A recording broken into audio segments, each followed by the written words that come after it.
واذكر في الكتاب مريم إذ انتبذت من أهلها مكانا شرقيا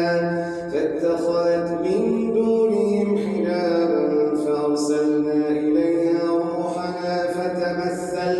فتمثل لها بشرا